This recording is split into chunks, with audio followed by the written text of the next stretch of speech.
პირველად ელექტრონული მთვრელი აპარატის მონაცემებით ადვოკატთა ასოციაციის თავმჯდომარის არჩევნების მეორე ტურში ირაკლი ყანდაშვილმა გაიმარჯვა. ელექტრონული მთვრელი აპარატის მონაცემებით შედეგები ასე განაწილდა. ირაკლი ჩომახაშვილმა, რომელიც მისი ძირითადი და მთავარი კონკურენტი იყო, 1366 ხმა დააგროვა, ხოლო ბატონმა ყანდაშვილმა 1473. ბიულეტენებს ხელითაც დაითვლიან და საბოლოო შედეგები აღნიშნული საფუძველზე 22 საათისთვის გამოცხადდება. არჩეულად ჩაითვლება ის კანდიდატი, რომელიც მიიღებს სხვა კანდიდატზე მეტ-ხმას. მეორე ტურში ხმა 2855-მა ადვოკატმა მისცა. საყურადღებოა, რომ ეს 104-ით მეტია, ვიდრე პირველ ტურში მონაწილეთა რაოდენობა, რაც თავისთავად მეტყველებს ამ საარჩევნო კამპანიისა და ხმის მიცემის, ესე ვთქვათ, პროცესების დაძაბულობის ხარისხზეც.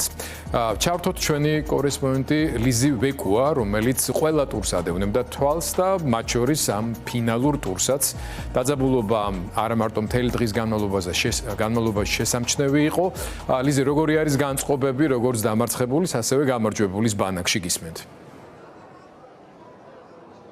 გიორგი, რამდენიმე წუთის წინ გამოცხადდა პირველადი ელექტრონული შედეგები, როგორც თქვენ აღნიშნეთ, ირაკლი ყანდაშვილი ლიდერობს პირველადი შედეგებით და მან მოიპოვა 1473 ხმა, ხოლო ირაკლი ჩომახაშვილმა 1366 ხმა. განწყობებს რაც შეეხება, ერთმანეთთანაც ჰქონდათ ლაპარაკი ამ ორ კანდიდატებს. ირაკლი ჩომახაშვილმა მიულოცა გამარჯვება ირაკლი ყანდაშვილს. ირაკლი ყანდაშვილმა კი აღნიშნა, რომ ის ახლა იდგება ყველა ადვოკატის გვერდით მისი არჩევის შემდეგ და ძალიან ბევრ შეიტანს ადვოკატთა ასოციაციაში. ჩვენ ორივე მათგანს ვესაუბრეთ, ირაკლი ჩომახაშვილსაც, ირაკლი ყანდაშვილსაც. ირაკლი ჩომახაშვილმა ასევე მადლობა გადაუხადა იმ ადვოკატებს, რომლებიც მხარი დაუჭირეს მას როგორც პირველ ტურში, ასევე მეორე ტურში და როგორც თქვენ აღნიშნეთ, დაახლოებით 104 ხმა იყო განსხვავება პირველ ტურში მოსული ადვოკატებისა და მეორე ტურში გამოცხადებული ადვოკატების. სანამ გავესაუბრები სტუმრებს, როგორც ირაკლი ჩომახაშვილის, ასევე ირაკლი ყანდაშვილის გუნდის წარმომადგენლებს, თქვენ შეგიძლიათ მოისმინოთ ორივე კანდიდატის და ახლა უკვე მეორე ტურში გამარჯვებული ირაკლი ყანდაშვილის კომენტარები პირდაპირ ეთერში. უპირველესად მინდა მადლობა ვუთხრა ყველა კოლეგას იმ უდიდესი ნდობისთვის, რაც კიდევ ერთხელ დადასტურდა მეორე ტურით. მე აქ ვერ ხედავ გამარჯვებულს და დამარცხებულს. თვალინდელი დღის შემდგომ ყველანი უკვე ერთი დიდი ოჯახის წევრები ვიყავით და ვართ და ვრჩებით და ერთად ვიმსახურებით ჩვენი პროფესიის განვითარებას. რა თქმა უნდა, პრიორიტეტი ყოველთვის იყო, არის და იქნება ჩვენი პროფესიის ინტერესები, ადვოკატის უფლებები და მიმართულებით დღენიადაკ შრომაში ჩავერთვები. ძალიან დიდი მადლობა ყველას. მე მინდა პირველ რიგში ერთიანობა უსურვო ადვოკატთა ასოციაციას. ელექტრონული შედეგების თანახმად გაიმარჯვა ირაკლი ყანდაშვილმა. მე მინდა მას მიულოცო და უსურვო ადვოკატებს დამოუკიდებლობა ამ რთულ პერიოდში, რომელსაც დღეს გადის ადვოკატურა და ადამიანის უფლებები ქვეყანაში და იმ უამრავ ასობით ადვოკატს, რომელმაც ხარი დამიჭირა, მინდა მათ მადლობა გადაუხადო და ასევე მინდა სხვა ადვოკატებსაც, რომლებსაც ჩემს კონკურენტს დაუჭირეს მხარი, მათაც მადლობა გადაუხადო მობრძანებისთვის და ეს არის დემოკრატია. ზოგადად აუცილებელი არის, რომ დემოკრატიული პრინციპები გარანტირებული იყოს ქვეყანაში. ჩვენ ვთვლით, რომ ადვოკატთა ასოციაცია და ჩვენ ყოველ შემთხვევაში ეთიკური ბრძოლა ვაჩვენეთ დემოკრატიის და დემოკრატიის ასეთი წესები აქვს. უმრავლესობა იმარჯვებს. ჩვენ ყველაფერი გავაკეთეთ იმისთვის, რომ 1366 ადვოკატის ხმა მიგვეღო. ეს და მე მინდა გავიმეორო კიდევ ერთხელ, რომ 1366 ადვოკატი არის უპრეცედენტო რაოდენობა, რომელმაც ხარი დამიჭირა. და მე მინდა მათ უთხრა, რომ თავმჯდომარე თუ არა თავმჯდომარე, მუდმივად მათ გვერდით ვიქნები ნებისმიერ ბრძოლაში, ქუჩაშიც, პროცესზეც და ყველა ადამიანის თუ სახელმწიფოს წინააღმდეგ. მე ვიქნები მათთან, როცა ეს დაჭირდებათ. მნიშვნელობა არ აქვს პოზიციას. ჯერჯერობით ისევ რჩებიან ადვოკატთა კორპუსის წარმომადგენლები ექსპო ჯორჯიაში, იქ სადაც როგორც პირველი ტური, ასევე მეორე ტური გაიმართა და ახლა გადავინაცვლებთ სწორედ ირაკლი ყანდაშვილის გუნდის წევრთან, ლევან გაგესაუბრებით პირდაპირ ეთერში და გკითხავთ, უკვე პირველადი შედეგებით ცნობილია, რომ ირაკლი ყანდაშვილი გახდა ადვოკატთა ასოციაციის თავმჯდომარე. აი, თქვენ მისი გუნდის წევრი ხართ და გითხარით, რას პირდებით ახლა ადვოკატთა კორპუსი იმ შემთხვევაში, რასაც თქვენც უკვე წარმოადგენთ ირაკლი ყანდაშვილის მხრიდან აღმასრულებელ საბჭოში კანდიდატი იყავით და წევრი ხართ და ასევე რას პირდება ირაკლი ყანდაშვილი, ცხადია ადვოკატთა კორპუსი. მივესალმები თქვენს მაყურებელს.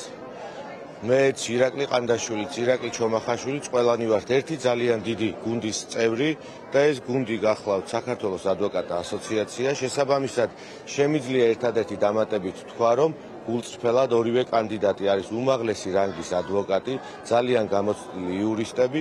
ამ არჩევნებს რაც შეეხება ეს კანონმდებლობით არის სავალდებულო, რომ 4 წელიწადში ერთხელ ჩატარდეს. მე დარწმუნებული ვარ, რომ უკვე ხვალინდელი დღიდან მუშაობა, თანამშრომლობა იქნება ერთობლივი და გუნდური და რაც ყველაზე მნიშვნელოვანია, სწორედ ირაკლი ჩომახაშვილის გუნდიდან აღმასრულებელ საბჭოში არის წარმოდგენილი 3 ღირსეული კანდიდატი, ჩვენი კოლეგა და მე მჯერა, რომ ყოველგვარი რაღაც აზრთა სხვადასხვაობები და ის ნეგატივი რაც ვრცელდებოდა ძალიან მალე იქნება დავიწყებული. უბრალოდ საარჩევნო პროცესს სამწუხაროდ ახლავს ხოლმე ნებათაღელვა და კიდევ ერთხელ მინდა დავადასტურო, რომ ეს გუნდები იყო პირობითად მხოლოდ არჩევნებისთვის და არანაირი გუნდი ამ ასოციაციების შიგნით არ არსებობს. ჩვენ ვართ ყველანი ერთი დიდი გუნდი.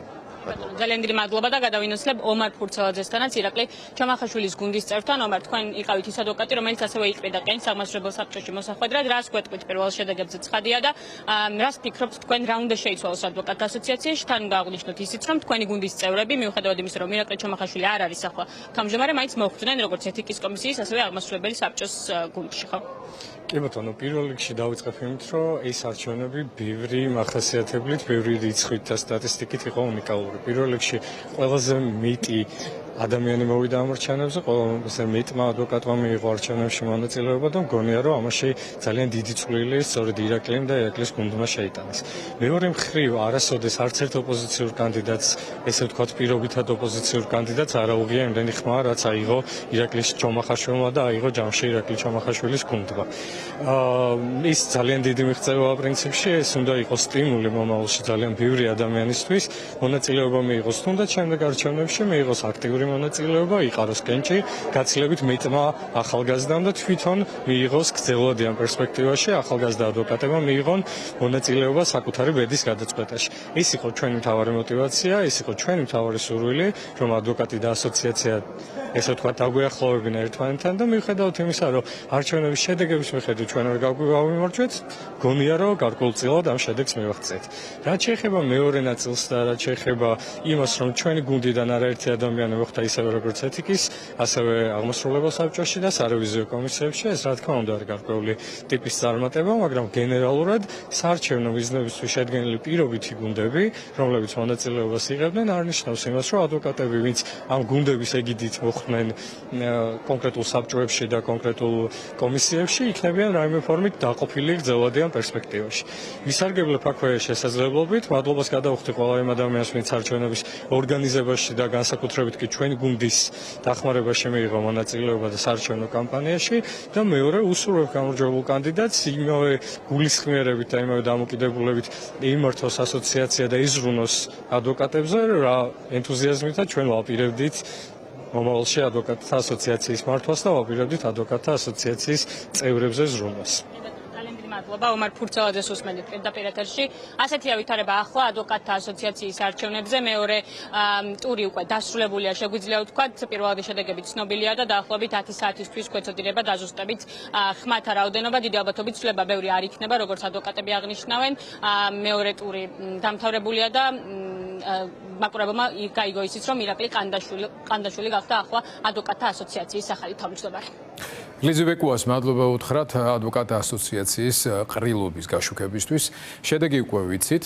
აქვე აღნიშნოთ რამდენიმე მნიშვნელოვანი გარემოება. თავისთავად ადვოკატები, ეს პროფესია ერთ-ერთი ყველაზე თავისუფალი პროფესიაა და მნიშვნელობა აქვს იმას, მათი სახელით საზოგადოებასთან, სახელმწიფოსთან თუ საერთაშორისო ასპარეზზე ვინ საუბრობს, ვინ ლაპარაკობს. ამ მხრივ, რა თქმა უნდა, სერიოზულ უხერხულობას ქმნიდა რბილად რო ვთქვათ, ძირითადი კანდიდატის ამ შემთხვევაში და ახლა უკვე გამარჯვებულის ბატონი ყანდაშვილის პოზიციები, რომელიც შეიძლება ზოგიერთმა ტაქტიკურ სვლას მიაწეროს იმისთვის, რომ ქართული ოცნების მომხრე ან ნეიტრალური ადვოკატების ხმები მოეპოვებინა, ან ხელისუფლების მხრიდან ირიბი მხარდაჭერა უზრუნველყო, უკეთეს შემთხვევაში კი არ გამოეწვია მათი კატეგორიული წინააღმდეგობა და ასევე გაუგებარი იყო მის დამოკიდებულება კრიტიკულ მედიასთან მიმართებაში. ის იძლეოდა საჯარო ინტერვიუებს, მაგრამ ძალიან ზოგადს საარჩევნო კამპანიის დროს ფაქტობრივად არც ერთ მსხვილ კრიტიკულ მედიაში ის არ მისულა. ნახოთ როგორ მოიქცევა ის მას შემდეგ, როდესაც თავის საარჩევნო მიზანს მიაღწია, ითანამშრომლებს თუ არა აქტიურად კრიტიკულ მედიასთან. აქვე ისიც უნდა ვთქვათ, რომ მე დავთვალე ახლა და ხმებში განსხვავება სულ 107 ხმა არის 107 ადვოკატის ხმა. შეგვიძლია ვთქვათ, რომ თანასწორობა შედგა, ანუ თითქმის თანაბარი ხმების რაოდენობა არის, რაც საქართველოში არსებული გარემოებების გათვალისწინებით ბევრისთვის მოულოდნელი შედეგი იყო, რაც არ უნდა ვთქვათ. უამრავი მეთოდი არსებობს ირიბის ზემოქმედების, თუმცა ჩვენ ამ შემთხვევაში არ შეგვიძლია ვისაუბროთ პირდაპირ მტკიცებულებების გარეშე იმის თაობაზე, რაიმე ტიპის პირდაპირ ჩარევებს ჰქონდა ადგილი ხელისუფლებისა და რეჟიმის მხრიდან, თუმცა ასეთი რამე რომ მომხდარიყო ცალკეულ შემთხვევებში თუ ჯგუფურად, რომ ვთქვათ, მაინც ადამიანს არ გაგვიკვირდებოდა ეს, რომ ასე არ ყოფილიყო, ეს უფრო გასაკვირი იქნებოდა. შანსი უნდა მივცეთ ყველას, ნახოთ, ფაქტია, რომ წარმომადგენლობით ორგანოებში ადვოკატთა ასოციაციის წარმოდგენილები არიან სხვადასხვა საადვოკატო ჯგუფების წარმომადგენლები, თავად ბატონი ყანდაშვილის გუნდშიც, ასე ვთქვათ, რამდენიმე ისეთი ადვოკატი იყო, რომლებიც განასახიერებენ მათ შორის პროფესიონალურ და ასე ვთქვათ პატიოსან ადვოკატურას და ჩვენ ყველა მათგანის იმედი გვაქვს დავაკვირდებით არ მოგვიწევს ძალიან დიდ ხანს ლოდინი იმასთან დაკავშირებით როგორი იქნება ადვოკატთა ასოციაციის მენეჯმენტის პოზიციები ქვეყანაში დიქტატორული რეჟიმის გამტკიცების დინამიკასთან დაკავშირებით თორე ადვოკატობაც უკან დაგვრჩება ჟურნალისტიკაც და ყველა თავისუფალი პროფესიაც ასეთი იყო ჩემი მოკლე ასე ვთქვათ ზეპირი და სწრაფი შეფასება იმ შედეგებისა, რომელიც ახლა ჩვენ მოვისმინეთ.